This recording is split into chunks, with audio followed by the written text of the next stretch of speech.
Olá, meu nome é Victoria Armando E eu sou a Gabriela Ferreira. e este é mais um podcast do Caderno 2.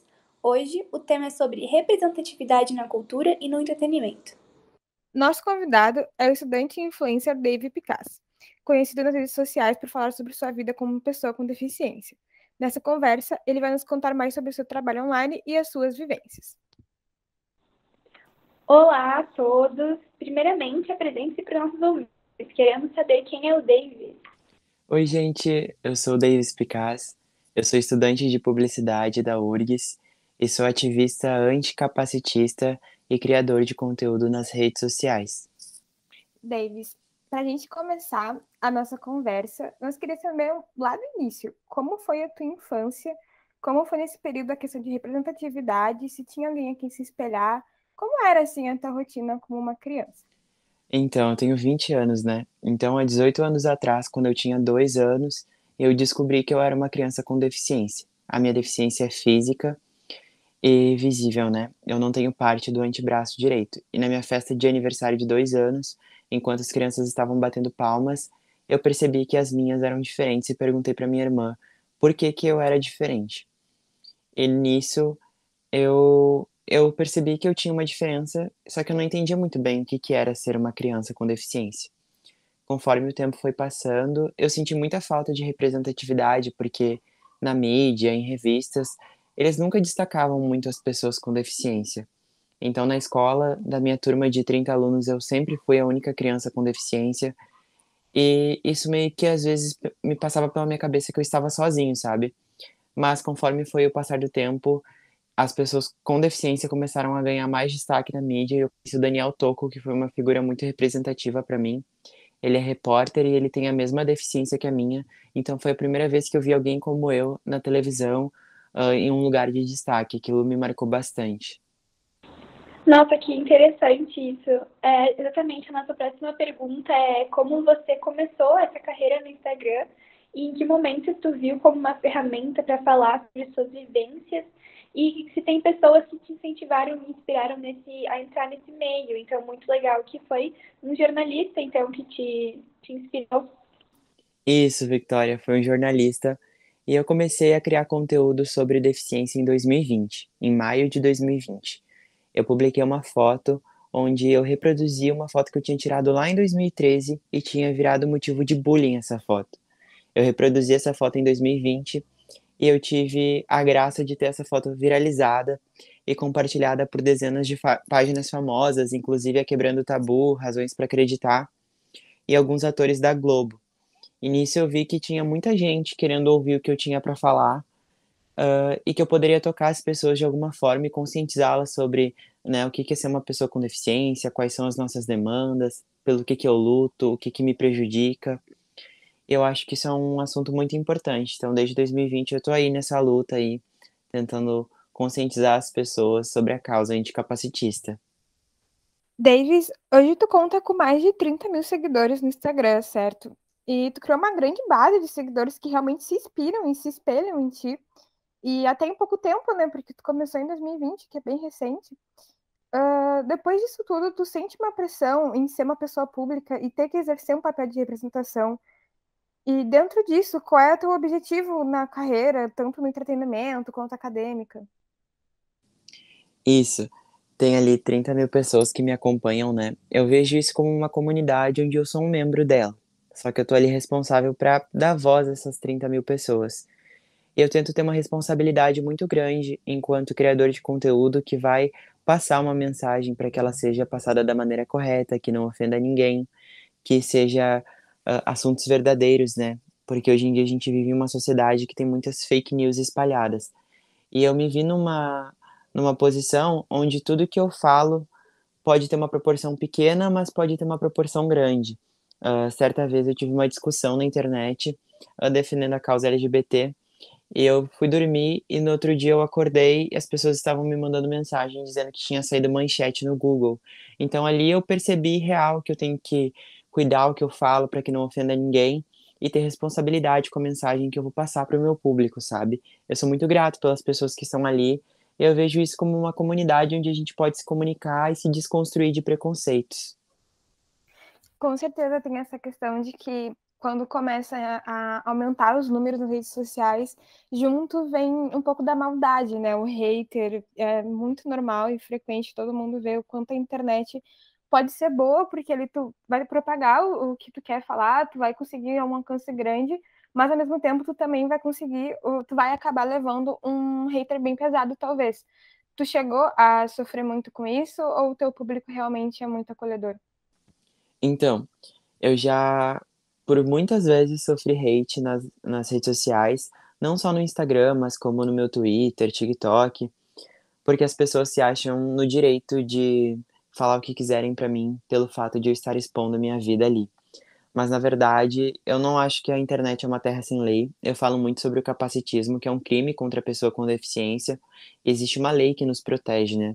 Então eu sempre tento evidenciar isso para que as pessoas entendam que elas não são donas da internet que podem falar o que quiserem, mas o meu público, eles sempre me defendem. Eu sempre falo pra gente não revidar o ódio com ódio, porque isso não leva ninguém a lugar nenhum, mas que a gente precisa conscientizar essas pessoas que estão aí escondidas por trás de perfis sem mostrar o seu rosto, tacando hate em todo mundo, falando o que quer pra todo mundo, para que essas pessoas entendam que a internet real não é uma terra sem lei. E elas precisam se colocar no lugar delas e respeitar quem tá ali, expondo sua cara, falando o que pensa, tentando conscientizar as pessoas, e independente do assunto que a pessoa venha a trazer na internet, né? Eu acho muito importante que todo mundo se conscientize sobre isso. Nossa, muito importante isso que tu tá falando.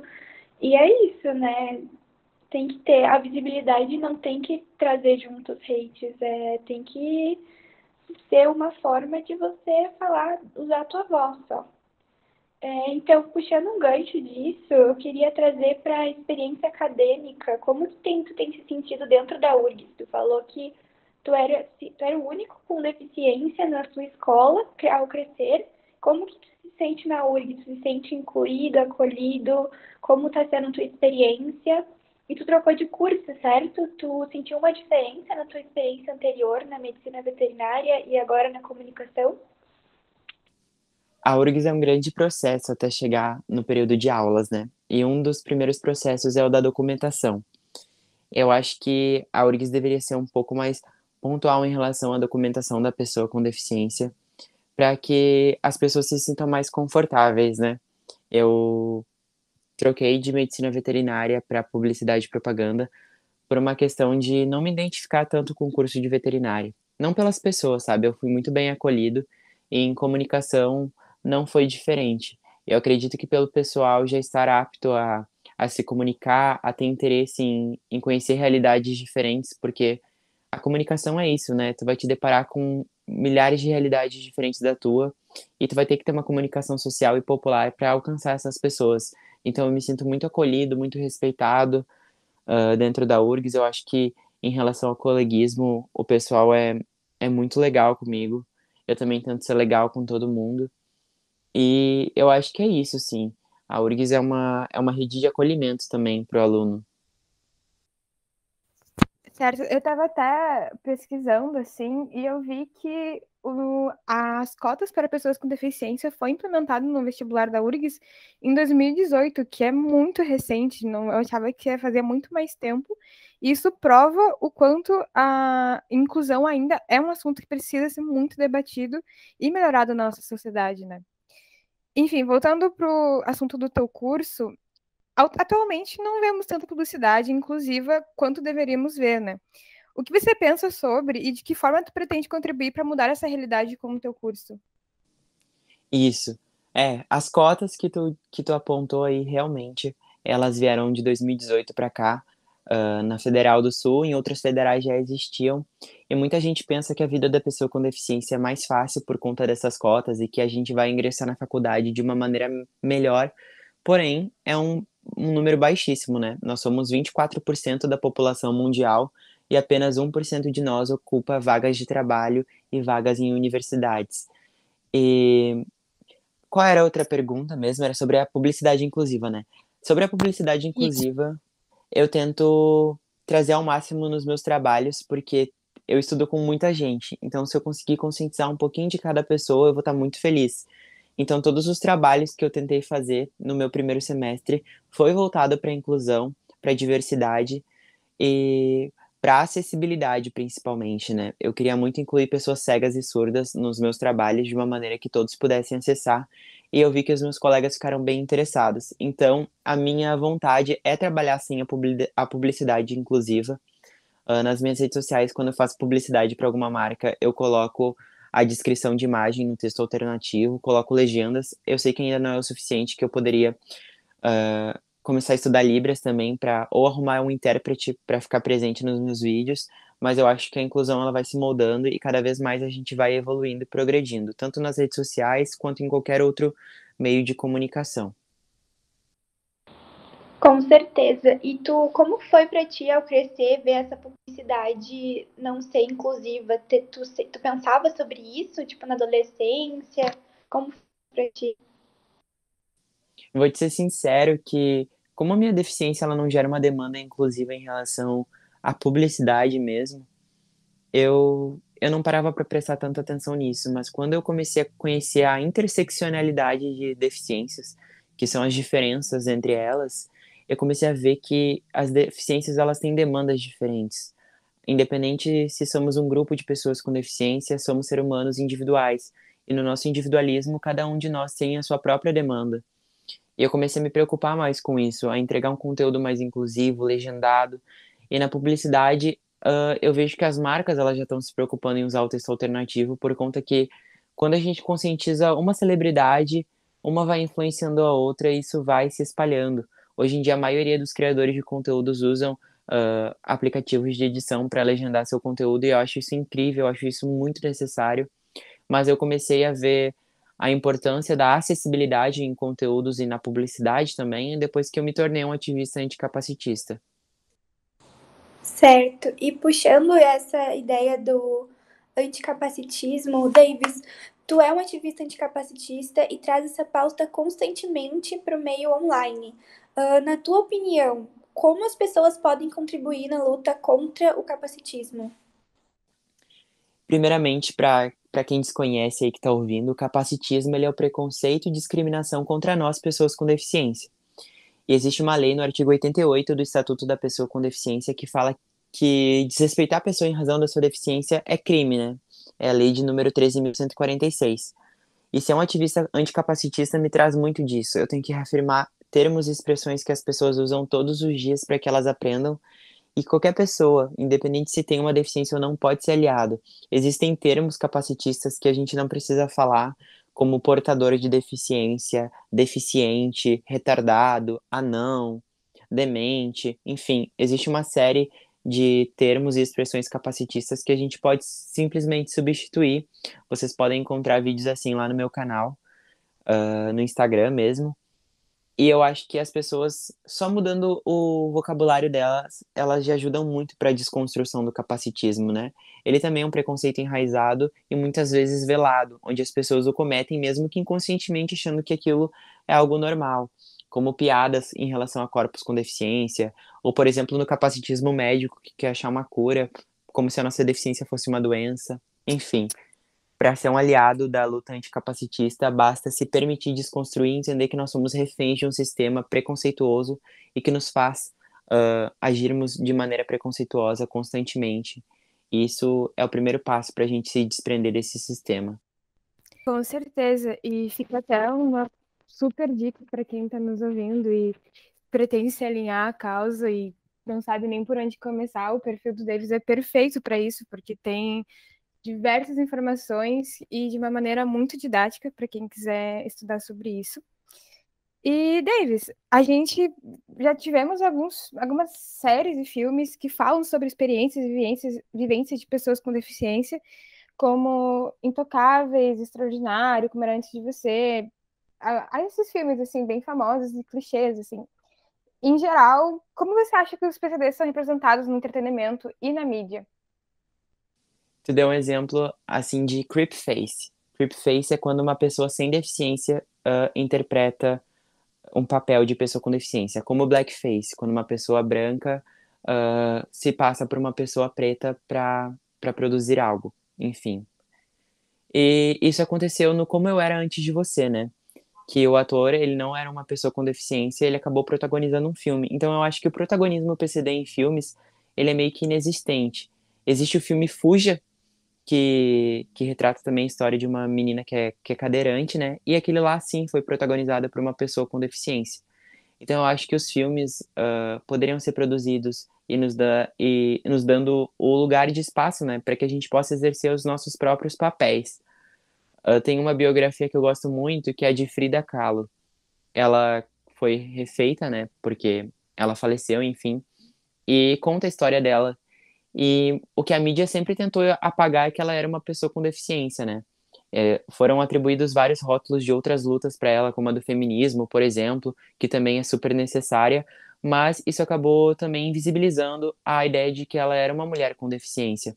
E a Frida Kahlo só é essa pessoa que a gente conhece hoje por conta da deficiência dela, que fez com que ela ficasse numa cama pintando os quadros que foram um dos quadros mais famosos do mundo todo e no México principalmente, né?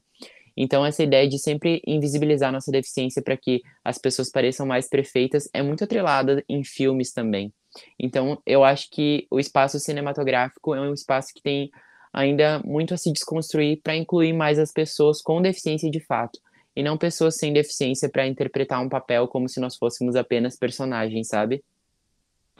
Com certeza, eu lembrei da citação da Kahlo, pés para que te quero, tenho asas para voar. É muito interessante isso que você está falando. Eu estava pensando exatamente sobre isso, como é inexistente atores PCDs. A gente sempre tem atores PCDs interpretando PCDs. Como que tu se sente em relação a isso? Já conversou com outras pessoas sobre isso? O que tu acha? Eu me sinto muito desconfortável, sabe? Seria como para uma pessoa preta ser interpretada por uma pessoa branca, sabe? Poxa, ela tem toda uma história por trás disso, todo um patrimônio histórico de luta. Então, ter dado teu papel para uma pessoa que não te representa, ocupar aquele lugar que poderia ser teu é muito triste, sabe? Mostra que a sociedade quer contar nossa história, mas não quer nos dar o espaço para que nós possamos contar a nossa história. Eu acho que as pessoas são carentes de leitura e precisam ler muito Djamila Ribeiro para entender o seu devido lugar de fala, o seu devido lugar de ocupação, sabe? Eu acho que a representatividade, ela tem um potencial enorme de mudar a perspectiva de pertencimento de pessoas, principalmente pessoas trans, gordas, pretas, com deficiência, indígenas, enfim. Essa diversidade que é muito ampla e que, na maioria das vezes, não é representada, sabe? Eu acho que a mídia e quem tem mais visibilidade poderia dar o devido espaço que pertence, de fato, a essas pessoas. Certo. Para finalizar, se você imaginasse um filme com atores PCDs, como seria? Eu achei incrível essa pergunta porque eu não queria nenhuma história de superação, sabe? A deficiência, ela não é algo a ser superado. Essa ideia de que somos guerreiros, especiais, exemplos de superação, só reforça o preconceito contra nós. Eu queria um filme onde as pessoas com deficiência agissem normalmente, como elas agem no dia a dia, mostrando suas demandas, que são diferentes de fato de pessoas sem deficiência, né? Nós não lutamos por igualdade, mas sim equidade, porque cada pessoa tem a sua demanda. Então eu acho que o filme ideal seria esse, apenas retratando como que é o dia a dia de uma pessoa com deficiência, apenas introduzir ela num filme, ser protagonista, mostrar como é que trabalha, como que estuda, não só algo focado na deficiência. Por isso que o termo é pessoa com deficiência e não deficiente, porque acima da nossa deficiência nós somos pessoas e mostrar pro mundo que a deficiência é só uma característica humana que faz parte de nós, mas que não é tudo que somos, é essencial e primordial para desconstruir esses preconceitos que são tão pertinentes e enraizados na sociedade. Nossa, que incrível, porque esse pensamento veio na minha cabeça quando eu comecei a pensar nos filmes sobre pessoas com deficiência e exatamente não apareceu para mim nenhum filme que retratasse a vida real de uma pessoa com deficiência, ela na sua rotina, ela fazendo seu trabalho, ela estudando, é sempre retratando um sentimento de pena, de cuidado, de que tem botando a deficiência dela como o papel central, sabe? Não falando sobre ela, sobre a rotina, sobre as vivências, sobre as relações que ela tem com as pessoas. É sempre em torno da deficiência dela. Uma espécie de coitadinha, sabe? Não foca na vida dela. Eu acho isso muito interessante. Que realmente seria um filme que a gente precisa assistir. Com certeza, não, já deu esse filme de superação, né? A gente quer ver a realidade e as pessoas, elas vivem normalmente, com deficiência e sem deficiência. Então, muito importante essa tua fala, Davis. Obrigada. A gente adorou esse papo. Eu que agradeço pelo convite, por estar aqui tentando desconstruir um pouquinho esse preconceito contra nós, que é tão pertinente na sociedade. Gabi, tu tens razão. Tudo que é falado sobre nós é em torno da nossa deficiência. Eles esquecem que a deficiência é uma das milhares de características que eu tenho no meu corpo, por exemplo. Então, retratar nossa vida como pessoas normais, que de fato somos, ajudaria muito já. A ideia é que a mídia não nos dá espaço de aparecer. Quando a gente começar a aparecer constantemente, as pessoas vão nos encarar só como mais uma pessoa, sabe? A deficiência não vai ser algo relevante e que vai gerar tantos olhares de curiosidade e atenção que gera, né? E muito obrigado pelo espaço, pela oportunidade de falar um pouco sobre a causa que eu vivo todos os dias. Obrigado por ouvirem e por se interessarem de fato, né? Em desconstruir esse preconceito junto comigo. Isso é muito, muito importante para serem aliadas da causa de fato. Muito obrigado mesmo. Nossa, nós agradecemos. Tenho certeza que, tanto para mim quanto para Vicky, que vai agregar muito na nossa vida, entender as tuas experiências, tuas vivências e o motivo que é tão importante a gente se alinhar a essa causa do anticapacitismo é realmente muito importante. Davis, antes da gente encerrar, tu pode divulgar tuas redes sociais, teu Instagram, teu Twitter, por onde a gente pode te encontrar, conversar contigo, ver teus vídeos, o teu conteúdo. Tenho certeza que todo mundo que depois que escutar esse podcast vai se interessar e vai correr atrás sobre a causa também. As minhas redes sociais são bem simples de encontrar. É @Davis, Deves. Esse é o meu arroba em todas as redes sociais. E se tu quiser conhecer um pouquinho mais de mim, só dá um Google lá no meu nome, Davis Picasso.